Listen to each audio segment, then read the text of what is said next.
ꯃꯌꯥꯝ ꯄꯨꯝꯅꯃꯛ ꯄꯨꯟꯅ ꯈꯨꯔꯨꯝꯖꯔꯤ ꯑꯩꯈꯣꯏꯒꯤ ꯃꯥꯡꯗ ꯀꯥꯏꯗ ꯂꯩꯁꯤꯟꯕꯤꯔꯤꯕ ꯑꯩꯈꯣꯏꯒꯤ ꯏꯪꯂꯤꯁ ꯌꯥꯝꯁꯨ ꯅꯍꯥ ꯑꯣꯏꯔꯤꯕ ꯑꯗꯨꯒ ꯄꯨꯟꯁꯤꯁꯤꯗ ꯅꯍꯥ ꯑꯣꯏꯅ ꯃꯌꯥꯝꯅ ꯃꯁꯛ ꯈꯪꯅꯔꯕ ꯗꯥꯛꯇꯔ ꯆꯟꯗ꯭ꯔꯃꯅꯤꯁꯤꯡ ꯑꯗꯨꯒ ꯑꯩꯈꯣꯏꯒꯤ ꯅꯝꯕꯣꯜ ꯁꯥꯟꯇ ꯀꯣꯂꯦꯖꯀꯤ ꯔꯕꯤ ꯑꯅꯤꯅ ꯂꯤꯇꯔꯦꯆꯔ ꯑꯃꯁꯨꯡ ꯂꯤꯡꯒ꯭ꯋꯤꯁꯇꯤꯛꯀꯤ ꯃꯇꯥꯡꯗ ꯌꯥꯝꯅ ꯃꯔꯤꯛ ꯆꯨꯝꯅ ꯑꯗꯨꯝ ꯉꯥꯡꯕꯤꯈ꯭ꯔꯦ ꯑꯩꯅ ꯉꯥꯡꯖꯔꯤꯕꯁꯤꯗꯤ ꯑꯦꯖ ꯑꯦ ꯂꯦꯃꯦꯟ ꯍꯥꯏꯔꯒ ꯑꯩꯈꯣꯏꯒꯤ ꯌꯥꯝꯅ ꯄꯪꯕ ꯌꯥꯝꯅ ꯈꯪꯗꯕ ꯑꯗꯨꯒꯤ ꯅꯠꯇꯗꯤ ꯑꯆꯝꯕ ꯏꯆꯝ ꯍꯥꯏꯖꯕ ꯇꯥꯔꯦ ꯑꯗꯨꯃꯥꯏꯅ ꯍꯥꯏꯖꯕꯅꯤ ꯑꯩꯅ ꯄꯛꯆꯗꯦꯕ ꯂꯦꯟꯃꯩꯒ ꯍꯥꯏꯕꯁꯤ ꯑꯣꯖꯥꯗ ꯂꯣꯟꯒꯤ ꯀꯔꯤꯒꯨꯝꯕ ꯈꯔ ꯉꯝꯖꯕ ꯊꯕꯛ ꯈꯔ ꯑꯩꯅ ꯇꯧꯖꯔꯤꯁꯦ ꯁꯤꯁꯤꯗ ꯑꯩ ꯁꯩꯔꯦꯡ ꯑꯃ ꯏꯕ ꯍꯩꯖꯕ ꯅꯠꯇꯦ ꯋꯥꯔꯦꯡ ꯑꯃ ꯍꯩꯖꯕ ꯏꯕ ꯅꯠꯇꯦ ꯑꯗꯨꯒ ꯀꯂꯥꯒꯤ ꯂꯝꯗ ꯏꯁꯩ ꯅꯣꯡꯃꯥꯏ ꯑꯗꯨꯒ ꯖꯒꯣꯏ ꯄꯨꯝꯅꯃꯛ ꯑꯁꯤ ꯀꯔꯤꯝꯇ ꯑꯩꯅ ꯄꯥꯝꯖꯕ ꯅꯠꯇꯅ ꯑꯩꯅ ꯃꯗꯨꯗ ꯄꯥꯔꯇꯤꯁꯤꯄꯦꯠ ꯇꯧꯕꯗ ꯑꯩꯅ ꯏꯁꯥꯒꯤꯗꯨꯅ ꯉꯝꯕ ꯅꯠꯆꯗꯦ ꯂꯤꯡꯒ꯭ꯋꯤꯁ ꯑꯃ ꯑꯣꯏꯅꯁꯨ ꯌꯥꯝꯅ ꯃꯌꯥꯝ ꯇꯤꯟꯅꯔꯨꯖꯔꯨꯕ ꯇꯨꯡꯏꯟꯕꯗꯒꯤ ꯑꯩꯅ ꯈꯔ ꯈꯪꯖꯕ ꯅꯣꯂꯦꯖ ꯑꯗꯨꯒꯨꯝꯕ ꯈꯤꯇꯪ ꯈꯪꯖꯕꯗꯨ ꯈꯛꯇꯅꯤ ꯂꯤꯇꯔꯦꯆꯔꯁꯨ ꯇꯤꯟꯅꯖꯕꯅꯤ ꯀꯔꯤꯝꯇ ꯑꯩꯅ ꯃꯁꯤꯗ ꯈꯪꯖꯗꯦ ꯑꯗꯨꯕꯨ ꯑꯩꯅ ꯁꯤꯗꯩ ꯑꯩꯉꯣꯟꯗ ꯌꯥꯎꯖꯔꯤꯕ ꯑꯃꯈꯛꯇꯤ ꯑꯩꯒꯤ ꯀ꯭ꯔꯤꯝ ꯍꯥꯏꯕ ꯍꯥꯏꯖ ꯇꯥꯔꯦ ꯏꯃꯥꯂꯣꯟꯁꯦ ꯅꯨꯡꯁꯤꯖꯕ ꯏꯃꯥꯂꯣꯟꯒꯤꯗꯃꯛꯇ ꯊꯕꯛ ꯈꯤꯇꯪ ꯇꯧꯖꯕ ꯄꯥꯝꯕ ꯑꯗꯨꯅꯤ ꯀꯔꯤꯒꯤꯅꯣ ꯑꯩꯈꯣꯏꯅ ꯏꯃꯥꯂꯣꯟ ꯍꯤꯡꯒꯦ ꯍꯥꯏꯕ ꯇꯥꯔꯒꯗꯤ ꯏꯃꯥꯂꯣꯟꯁꯦ ꯑꯦꯖ ꯑꯦ ꯐꯦꯁꯟ ꯑꯩ इमारों नामी है मुझे तो आई इमारों ले जाइए है मुझे आई मैं ये करने ले जाइए है मुझे तो कौन से मुंशी लोग यार इमा इफा से कोई ने मुंशी इमा लेकिन वो लाइन है इसे मुंशी लोग यार तो होजी भी इमा इफा जो मैं बात करते कि इमा साहब ना मौजूद का मसाला बात करना कोई इमा के इफा से आज तो ऐसी लगे आते हैं तो all is home to Thomas here and we have to wait later. All is home to Thomas of my Imaro said, all is home to Thomas of the Yaroy. Machine. I quit a sword be powers. A sword be powers. But the mother of when I would have been a life in the Masai, we say, Sina, in our character, in my one, and he was about to win the Lango, we hope, all is home to come there. अगर मैं कभी थम्बिल नहीं कई हुई नहीं अभी mind तो उधर आई इरोन से कोई मयेक से मसी उधर ना तो लगा है कुछ नमकीन लगा कोई लीचेरी है तो सुनो साउथ हो गई मतलब इस कोई मांग नहीं सिवाय यहाँ ना थम जगह नंबर वन अमो ये सी मतलब देना है जगह तो रिक्तम टूला आई कोई लोन जिता इमारों ना है उसे मदर टंग इंग्लिश था ना तो का मदर लैंग्वेज है ये सब माने कारण माइंड तो मुझे चंद्र में नापे दिया है फर्स्ट लैंग्वेज है उसका मदर टंग अनी की खेल भी हम आई कोई भी मामा दुना मसा से कोड मतलब इमा इपादी मरुनी इमान है फंगी हाँ वासे हाय दी इपादुना आई वो मरु बुंदना इमागी लाउ करोड़ा 시험 농가 आई बुंदी अरे माइंड तो ना लोन में सही है लोन है इमानी मयेक इपानी से कुछ खेली नहीं आई वो तो एक बार नहीं लोन ना हाल ले चल रहा मयेक कौन ना नाच से बोल रहे हैं अदुना हाल कौन ना को पोतुना इपाव पे यार ने दे देना को साइड की पोतदी थाज बाबी बे थामो थादो ना फजर दिन बियो जो चारो बे ये ना हाउ वाला भाई तो लोन इमानी पाने लिटरेचर की फजर लो दा काय देखो भाई तो सिगी फिल्म से असि अदुना अखोइना इमादुना बोलबदा आई हेरिडिटरी आई इपा पानी पुरी मरी म लेबा ओइगदबने असai मदर टंग अदुगा अखोइगी मदर लैंग्वेज है अदुगा फर्स्ट लैंग्वेज दुदी आइना मफमदा अमेरिका को अदुगा दिल्ली दा पुरे मतलब डायरेक्ट तम को पदे के स्कूलिंग दे के तोरका ना हिंदी दे इंग्लिश दा तुम तौरा मसी दगी इमुंग दसु कमाई तो गेदा आई इमारो लो गांगले दरिया मचा दुगा माई लोई गाना मतलब इंग्लिश दा तो हिंदी दा तो एनी लोन गांगले अदो रोनी मागी मचा दो मदु माई फर्स्ट लैंग्वेज दा दरिया आई कोई Manipur Kangan to it. I could Imphal say, she the first language English now, I only about I know about English the first language we talk about this. Can we go, hey, how would they have 1, 2, 3? I think A, B, C. I think Baba breaks it, the right man, English, oh, in the Toraka, school level, I think you walk and run. I go Imphal with a pine, the way she was she got in over it. Must be sitting in the low for never see. I know you are there. I go in the Imphal in the one. I give one over the in the classmate to the I go Imphal. Why am I in the eye with the pine already? Madu school law, the institution law. They push in the real. Very what you are right. Because I mean, how will you put I was saying? I don't know what you Mr. Kapia. I guess you Mr. Kapia again. I think couple people to watch it. How you watch it? I what can we put to the luxury of program? So I know, I don't know. You might want to see Mama, you all the time. I'm from Jagan, you see the idea to me.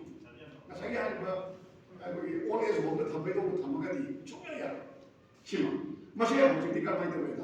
I know what I let you hide a clear Masana, Hydra, like I should have been Magando, Maduna Magi, Sidoni, Hingri, Masato, Sinduna, I could imagine hot about this. Upon what I had my uncle, I love Jinja, Sina happened at the end. I don't want Ganta, I was in jail. Sina Imaro Hadis. Peasantly, Imaro in the Shitomi. Imaro is Shitomi, I was Lita.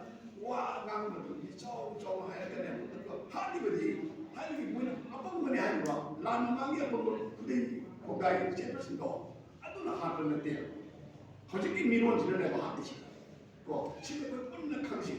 I think Amana, Equina, Lona says, I had Lonian to Yata, but only the knowledge is here.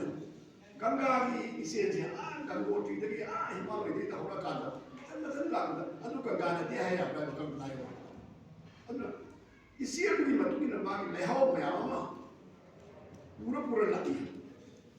Gangagi is in Abritani, Haiti. I got to the other of a Katai already. Hatta is in a Muturin Mabella Abner. I couldn't launch data as I didn't buy it in the Bible. Archive Manipur.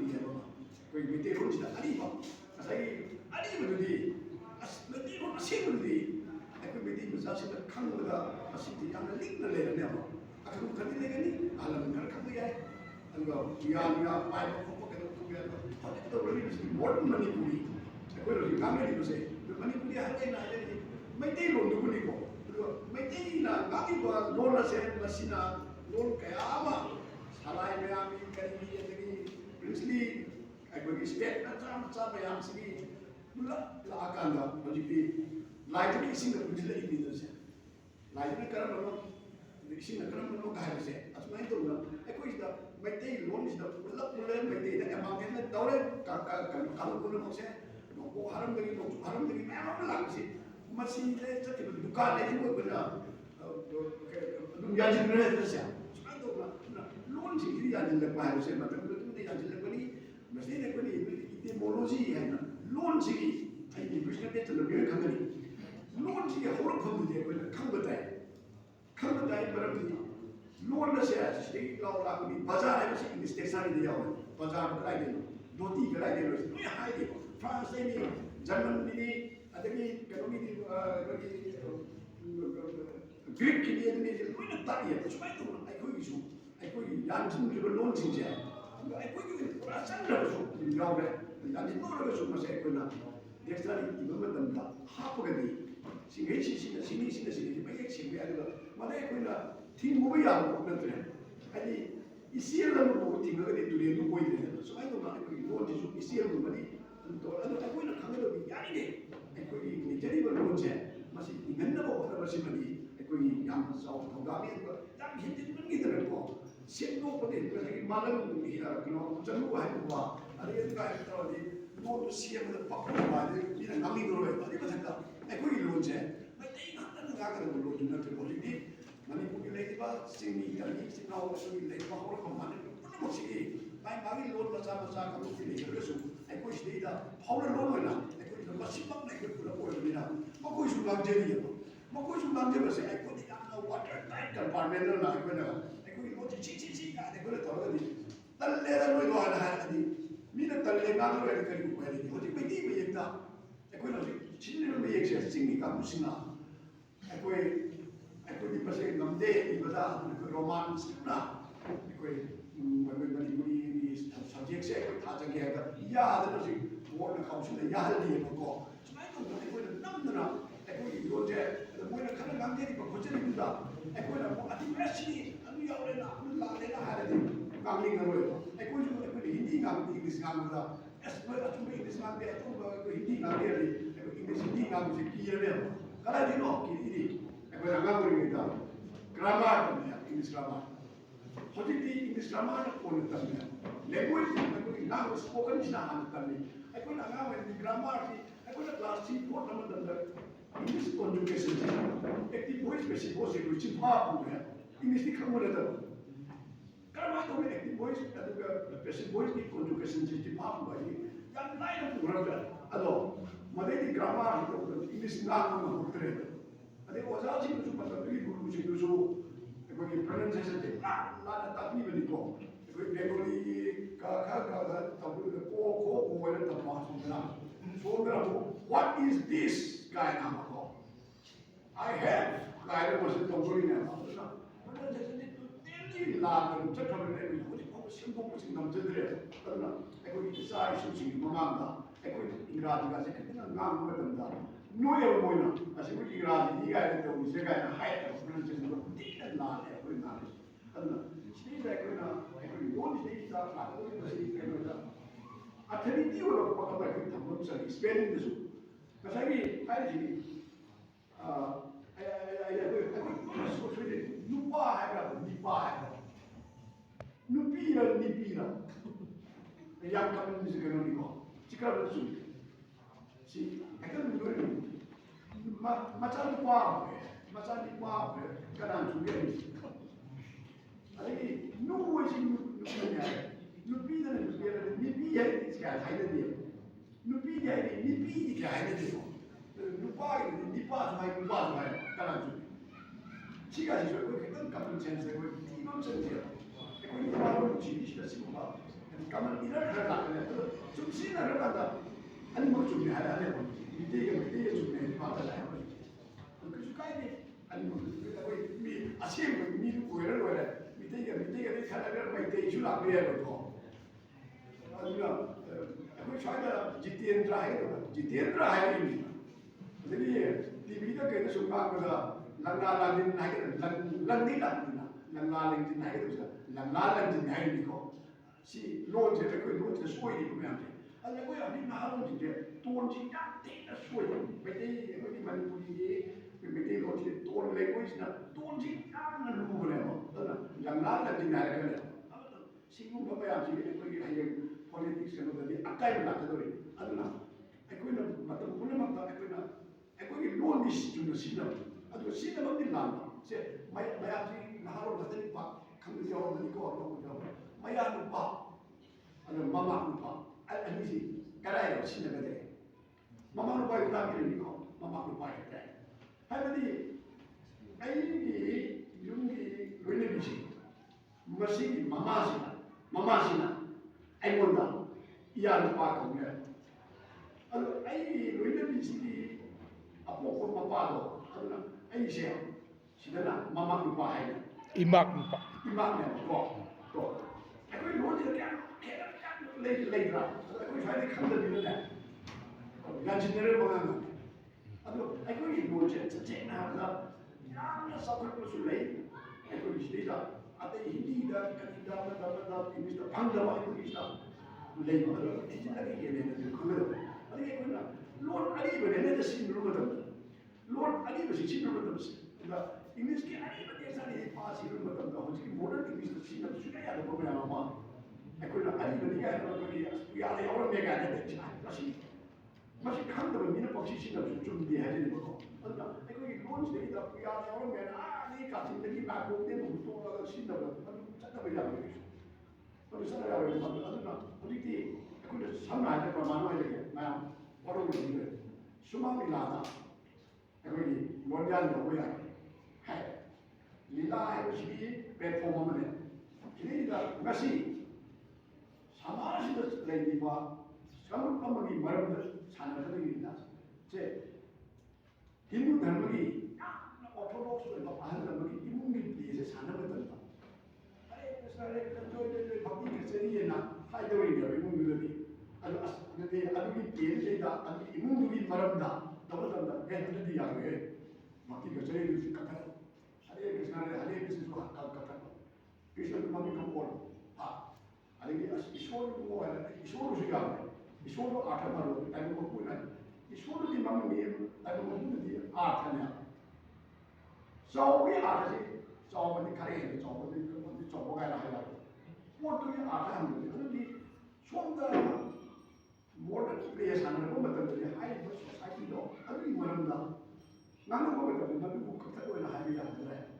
अभी प्रियंकी मागी writer की मतलब direction की ना interview करो ना आई not मुस्लिम ना प्रियंकी सीधा में मरदी सोसाइटी तो मागे भी याद है मुस्लिम की कम्युनिटी को तो सामने तो मागी कम्युनिटी सीधा रोड कर ली मतलब लोग ना है तो कट रहा है लोग ही से मतलब कट रहा है तो लोग ही से पाए जो असमें तो अदना आई कोई ना मॉडर्न प्लेस है को मतलब दी हाई बसे तंगाई खदो ना है अदगी नुपी अमना याम मॉडर्न कोई के शादी अमना होगाव से सन है बोली मति मता की मतलब रस होगाव से या रोय मादी ना अदगी कोई पी अमर से बोली याते कना कोसुना सिको बस है खंडो बसगी को अदना कोई ना एनी मूवी नंबर साको मतलब द टाइम एंड प्लेस देश का पात्रा है कोई ना अलग अलग तो मफम मतलब येगा कोई वाखलो कोई प्रेशर है बीगे द प्रेशर ग्रुप नि हाइना एस मने तगोदमी इनु तगोदमी अदगी सुमाइना तगोदमी मजी जी कोई याम मोरने कोई मणिपुर से ने मीरा लाय खंदबा मयाम अनु थोरे सिकम सेक्शन दियो आई कोई सिनु मीरा लाय खंदबा मयाम कोई सोसाइटी में प्ले दिस है बी केयरफुल ओके मरमी आई कोई से लाई ना है तो दाग रे मी ना है तो दाग रे लाई कुरुम रे मी कुरुम रे क्या ना दाग रे मसा मसा से सेल साइड बोर्ड में तो है अदि बोर्ड से जी तो पान तो हम फिलोसफी पुछो है बोर्ड से अदो मैं आई नहीं बस मैं क्या बसे बुद्ध जी में मसा मुझे डॉक्टर बुद्ध से मसा से लाई नहीं है की को अदो कोई फायदा नहीं ni mga tara matu ilate ai se लाई नहीं थोड़े है ai se लाई नहीं को चुमी का है को तारी ni मैम सिंह मैम से हम डेंजर ni बस से ये लगे अदना मसी को फेनाटिक को है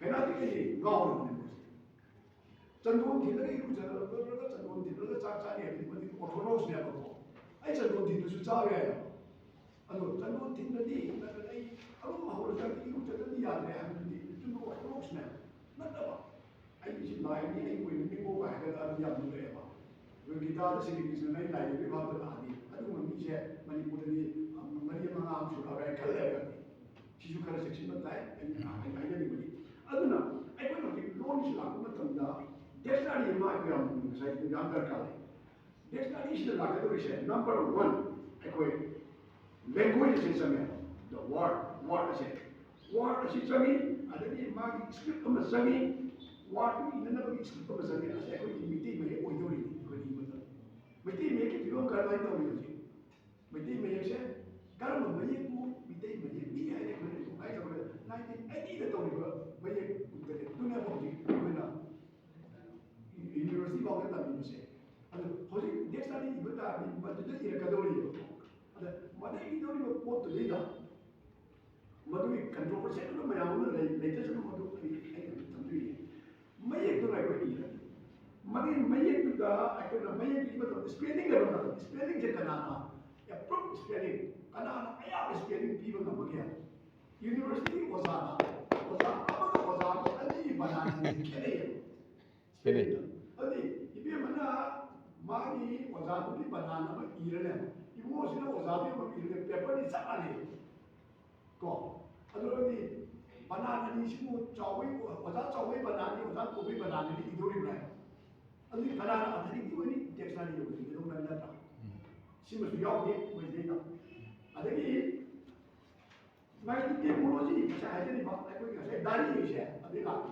lik lam mana lik ni lam ni apa ni apa langgol tu kau dah tengok lik lam lik sih kau dah tengok lik ni lam ni apa ni aku ni langgol lik lam mana simu butuh ya berani 아니 시카라이 너 라고 자 아니 우리 시카라이 너지 이때 모로지 된다 지나 사람들이 나쁜 신경에 예산이도 하버네가 옥스퍼드 엑사리에 야오리도 아니 마기 프로넌시에이션지 사게 야리고 프로넌시에이션지다 아이고기 랑라랑인 하이가 아무나 랑라랑인데 랑라 하이지 라고리가 랑라랑인지 다른 프로넌시에이션지 원래 익스키나 그가 익스키 사람 사운드 비게 되게 하면서 야우들은 텍사리 그거 이돌이고 시험돌이고 아니 마시다 스페링 그래 와이를 우리 것에 그라마를 좀 나네 아직 머니푸리 레디바 링귀스틱이나 강비에 뭐 근데지다 뭐 오빠가 이비리세 그라마를 돼 되게 그라마를 이제 인글리시 그라마를 또 텍사리 이슈 인글리시 텍사리 또 아이 거기 뭐 그라마를 그러지 시나 나오는 이거 나오지 거 있을 때 노래가 반동 가는 저분이 앞에 떡밥들 돌배야 돼. 아예 진짜로 이 사람 붙이는 거 가. 에젝티브에서 그냥 하는 또거니 아직 또거니 하면 안 돼. 아니 어디니 거기 롤이시나 잠깐 또야 바로 잠깐이야 이제 이래 버지. 사회에서 그 동물이 보시다 모리큘레이 그리 하이다 아니 그 에포제 그런 거 하이다. Kutrik singkrup kagak. Ang kagi matalo ang kamu ganun gusto. Ano di ang kasi kaya na kung doge ka. Ang kasi ko yun ang mga tobya. Kasi ko boya si sinuose ang mga pulin na hindi ang mga kangko ay ni. Ang mga tarang hay. Pulkaw na ang mga puto at hindi ko yan. Sinuose kangko ay ni. Ang mga pulin na hindi. Ko ano di ay ko mo hay ko man ko yan. Sumainan tawduna ay ko siya. Isn't every 아이가 되니 아이게 불가오치면 과연 좀 만내는 애들이 야로 아이고 뭐야면서 아마 강대군이 야는 거 있었더라. 아니 아이고 뭐에 기주 아이고 이 레이와 알람을 나이고 진짜 뭐 도와 아이고 이거 뭐 많이 보기 이거 뭐 이가들 야는 그런 거 가게 안 배워니. 노 아이디어를 아니 레이가 뭐에 나도 강대 트라이반 강대 물론 먹시다. 부야다 그 야로 어디 나한 사람하고 대변 노이로 얼마나 아무 거네. Mày còn chắc là đi vào bây giờ khi nào lấy cái bút bìa xin xe Và bây giờ thì xin xin này đó anh cũng không biết mà được nên cho nên à đây mấy cái xin xe lấy làm đâu đấy body của bạc ta nung ra hạt na apa đâu là cái chỉ là gì mà đâu mà xin cái document này áo màu xin này gì đi à đây mà chúng mấy cái cái chú cái nhà đâu mà làm cái cái chụp bài ta là question cái này à đây áo nào कोई मंदिर पर जरे को नाविया आनी कोई machine में ये कहता है अंग में ये से भैया तो तेरे स्टेज दा करो दी वायरी ने ऑप्शन लाइन दी हाई रखा अंग में ये नाविया की वायरी भैया को हफ्ते ले आता अलो दी हाई दी एक्सपर्ट कभी दी तो सिंगे दी नाविया दी तो कोई हाई रन दी सिमा सु मसा को नोला था अभी है अभी आप नाम दे दिया हां नाम दे दिया Draft dia. Draft di puro ba yun?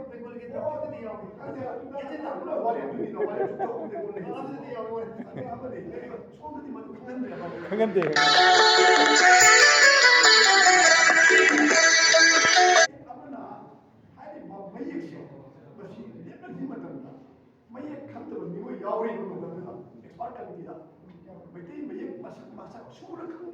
Yaw. Adorable di ko kamay ng luman expert ko yun. The question, si Philip Dagli di kamay ng kaya na. Nang masuki matanda. Buat daw rin. Buat daw rin di ako yung Canada dahil ba kaya dito. Mission ko ay nagiyam na ba ama pagkatapos may ako bigay na di ay ako dito sa buat daw every day ko. Buat kasi di tambong ka ba dito. ꯍꯥꯏꯗꯤ single largest ꯑꯣꯏꯕꯁꯨ ꯌꯥꯏ absolute ꯑꯣꯏꯕꯁꯨ ꯌꯥꯏ ꯑꯗꯨꯒ ꯚꯣꯠꯇ ꯂꯦꯞꯅꯈ꯭ꯔꯦ ꯚꯣꯠꯇꯨ ꯂꯦꯞꯅꯈ꯭ꯔꯕꯅꯤꯅ ꯍꯧꯖꯤꯛ ꯃꯗꯨꯒꯤ ꯂꯥꯛꯄꯗꯒꯤꯗꯤ ꯍꯧꯖꯤꯛꯇꯤ ꯀꯣꯟꯇꯟꯗ ꯑꯩꯈꯣꯏꯒꯤ ꯍꯨꯔꯥꯟ ꯃꯇꯨꯡ ꯑꯏꯕ ꯍꯥꯏꯅ ꯀꯣꯟꯇꯟꯗꯗꯤ ꯂꯣꯏꯈ꯭ꯔꯀꯥꯟꯗ ꯆꯨꯝꯃꯤꯒ ꯂꯥꯜꯂꯤꯒ ꯇꯧꯔꯛꯄꯗꯒꯤ ꯍꯧꯖꯤꯛꯇꯤ ꯃꯩ ꯍꯧꯔꯒ ꯁꯥꯎꯅꯔꯦꯕ ꯀꯥꯡꯕꯨꯗꯨꯀꯣ ꯀꯥꯡꯕꯨꯗꯨ ꯁꯤꯗꯒꯤ ꯂꯦꯡꯕ ꯌꯥꯗ꯭ꯔꯦ ꯑꯗꯨ ꯍꯥꯟꯅ ꯍꯥꯏꯅꯈꯤꯕꯗꯤ ꯗꯤꯕꯂꯞ ꯇꯧꯁꯤ ꯀꯔꯤꯒꯨꯝꯕ ꯇꯉꯥꯏ ꯐꯗ꯭ꯔꯒꯗꯤ ꯍꯥꯏꯅꯈꯤꯕ ꯑꯃꯗꯤ ꯇꯥꯈꯤ ꯑꯩꯈꯣꯏ ꯇꯥꯖꯕ ꯃꯇꯝꯗ ꯃꯌꯦꯛꯁꯤ ꯑꯋꯥꯠ ꯑꯄꯥ ꯂꯩꯔꯝꯕꯁꯨ ꯁꯦꯝꯖꯤꯟꯁꯤ ꯍꯥꯞꯆꯤꯟꯁꯤ ꯍꯦꯜꯂꯝꯃꯒꯁꯨ ꯂꯧꯊꯣꯛꯁꯤ ꯗꯔꯀꯥꯔ ꯂꯩꯕ ꯁꯤ ꯇꯧꯁꯤꯅ ꯍꯥꯏꯅꯈꯤꯕ ꯄꯣꯠꯇꯨ ꯂꯩꯔꯒꯗꯤ ꯍꯧꯖꯤꯛꯁꯦ